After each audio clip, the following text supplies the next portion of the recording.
warahmatullahi wabarakatuh. Perkenalkan, nama saya Nurul Aini dengan NIM 2401071027, kelas 2C di 3 akuntansi. Baiklah, saya akan mempresentasikan materi perpajakan mengenai pajak penghasilan pasal 21. Yang pertama, kita beranjak dari pengertian. Pajak penghasilan pasal 21 adalah pemotongan pajak atas penghasilan sehubungan dengan pekerjaan, jasa, atau kegiatan dengan nama dan dalam bentuk apapun yang diterima atau diperoleh wajib pajak orang pribadi dalam negeri, wajib dilakukan oleh pemberi kerja, bendahara pemerintah, dana pensiun, badan, perusahaan, dan penyelenggara kegiatan. Selanjutnya adalah subjek dan objek pajak. Yang pertama, subjek pajak. Subjek pajak terdiri dari 4. Yang pertama, subjek pajak penghasilan orang pribadi terdiri dari 2, yaitu subjek PPh dalam negeri dan subjek PPh luar negeri.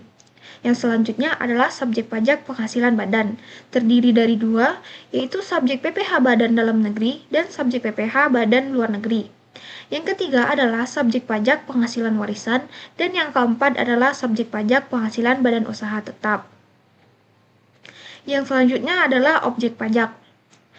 Berdasarkan pasal 4 ayat 1 Undang-Undang Pajak Penghasilan menyatakan bahwa yang menjadi objek pajak adalah penghasilan, yaitu setiap tambahan kemampuan ekonomis yang diterima atau diperoleh wajib pajak, baik yang berasal dari Indonesia maupun dari luar Indonesia, yang dapat dipakai untuk konsumsi atau untuk menambah kekayaan wajib pajak yang bersangkutan dengan nama dan dalam bentuk apapun, termasuk yang pertama, penggantian atau imbalan berkenaan dengan pekerjaan atau jasa. Yang kedua, hadiah dan penghargaan. Yang ketiga, laba usaha. Yang keempat, keuntungan karena penjualan atau karena pengalihan harta.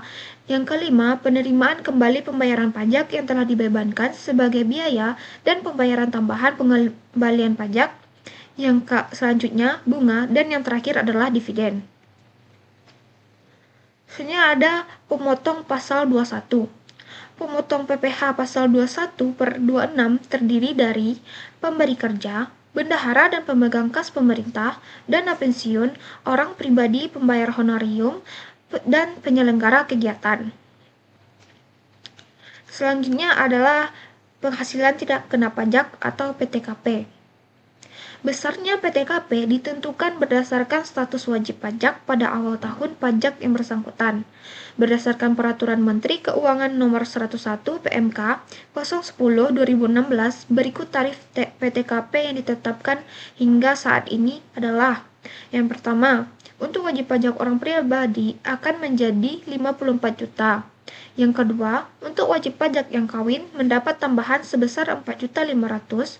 Yang ketiga, tambahan untuk seorang istri yang penghasilannya digabung dengan penghasilan suami sebesar 54 juta. Dan yang terakhir, tambahan untuk setiap anggota keluarga sedarah dan keluarga semenda dalam garis keturunan lurus serta anak angkat sebesar 4.500.000, maksimal 3 orang setiap keluarga. Selanjutnya adalah perhitungan PPh pegawai tetap penghasilan teratur. Berikut contohnya. Tuan A bekerja pada PT Z. Tuan A berstatus menikah dan tidak memiliki tanggungan. Premi JKK dan JKM per bulan yang dibayar oleh PT Z untuk Tuan A adalah masing-masing sebesar 0,50% dan 0,30% dari komponen gaji Tuan A.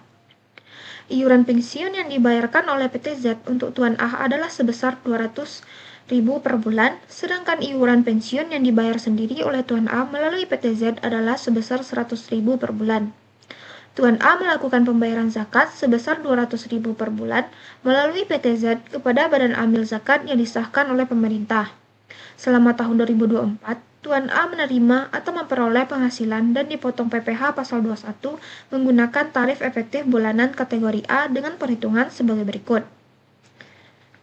Yang pertama, kita akan melakukan perhitungan pajak penghasilan pasal 21 terutang pada bulan Desember 2004.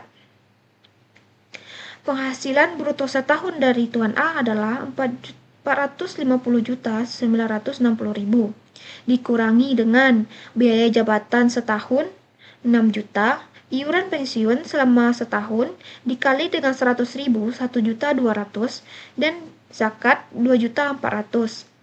Sehingga penghasilan bruto setahun 450.960.000 dikurangi dengan 9.600.000 menjadi 441.360.000. Itu adalah penghasilan neto setahun. Selanjutnya dikurangi dengan PTKP setahun, yaitu untuk wajib pajak sendiri 54 juta dan tambahan untuk menikah 4.500.000. Sehingga didapatlah penghasilan kena pajak setahun Tuan A adalah 382.860.000. Selanjutnya kita mencari pajak penghasilan pasal 21 terutang setahun. Yang pertama, 5% dikali dengan 60 juta, 3 juta menjadi 3 juta.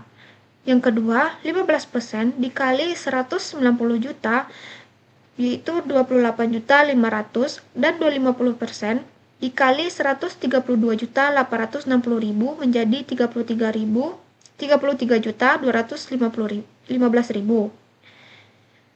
Hasilnya yaitu 64.715.000 dikurangi dengan pajak penghasilan pasal 21 yang telah dipotong sampai dengan bulan November 2024, 50.000, 120.000 menjadi 14.595.000. Oke, sekianlah materi yang dapat saya sampaikan. Mohon maaf bila ada kesalahan. Saya sudahi dengan Assalamualaikum warahmatullahi wabarakatuh.